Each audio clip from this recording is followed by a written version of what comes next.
Africa Content TV.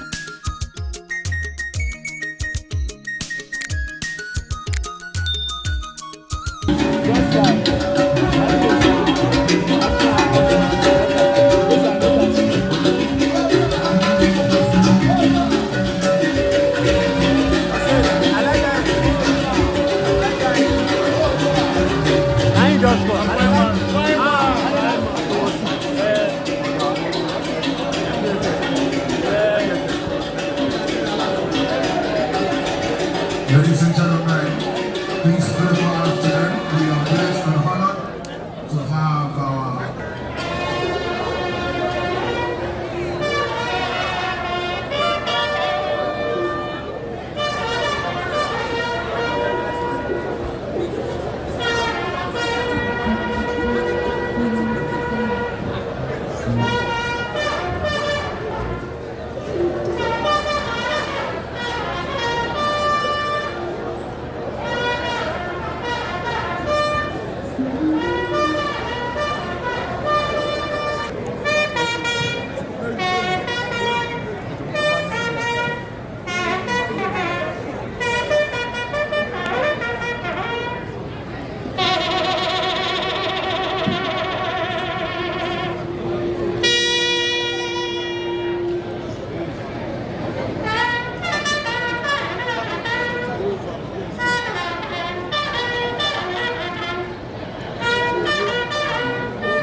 Majesty, the Alara Adeyeye of Arala, Kábíyèsí,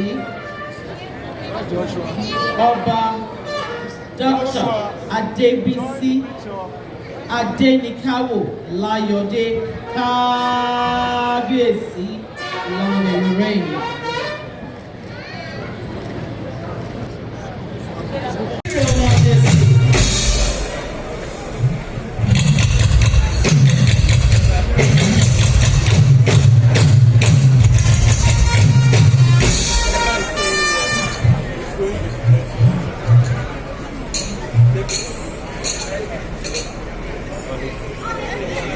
mi ò rí ibi tí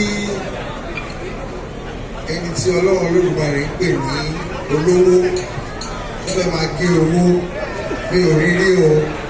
Ẹ wo orúkọ òwe cutting cost without cutting corners. Nígbà tí ẹni tí a ti torí ẹ̀ wá bì torúkọ wọn jẹ́ olówó, ẹ jọ ẹni tí ò fẹ́ lówó kó náwó sókè bì kẹrí pé kò sẹ́ni tó náwó sókè. Ẹ jọ ta ló fẹ́ lówó kó náwó sókè kẹrí pé mi náà náwó sókè.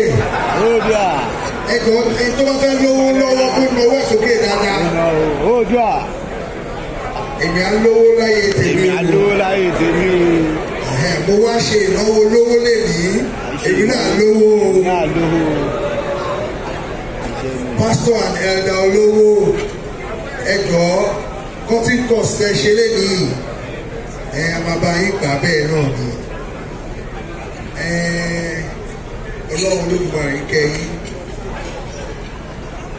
a máa pè yín ní bàbá 70, ṣùgbọ́n ẹ kì í ṣe bàbá 70 o, ẹ ṣe bàbá 70. Kọ́ bá rí báyìí wá rí pé bóyá ẹ ti ẹ̀ṣẹ̀ pé 40 ni. Ọlọ́run Olódùmarè bá mi dúró tì yín, gbogbo àdáwọ́lé yín ayọ̀ ṣe. Ẹ jẹ́ bá mi kọ́kọ́ pàtẹ́wọ́ fún ọlọ́jọ́ ìbí òní, ẹ bá mi pàtẹ́wọ́ fún ẹ bá mi pàtẹ́wọ́ yẹn dáadáa ohun ẹ jọ̀ọ́. Inú wa dùn sí yín tí ọ̀nà yín gbogbo àdáwọ́lé yín ó yọrí sí rere à ń fi yín yangàn wípé àwa náà léèyàn God Almighty will continue to bless you, be with you, give you that honor, give you that glory, give you that adoration in everything you lay your hands upon. Thank you so very much. Every time we call on you in Ife, you're always there for us. Even if you're not there physically, you're always ably represented. On this your book, Cutting Costs Without Cutting Corners, Aviation in Nigeria, The Dynamics by Gabriel Olubenga Olowo. I like the sign that you put there. I can see $sign there. May God Almighty continue to be with you, bless you, guide and protect you. I don't know the money I can give the owner of the money, but in my own little Midas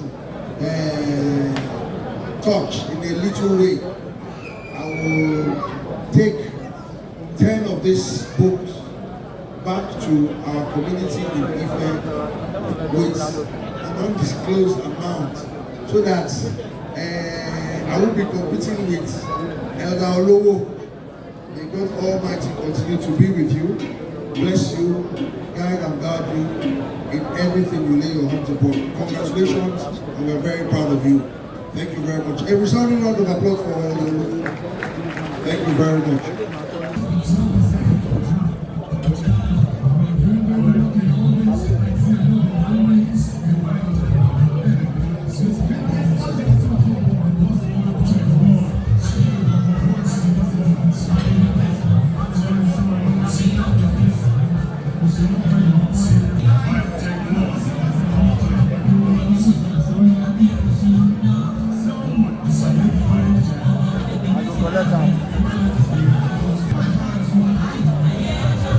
Bathroom.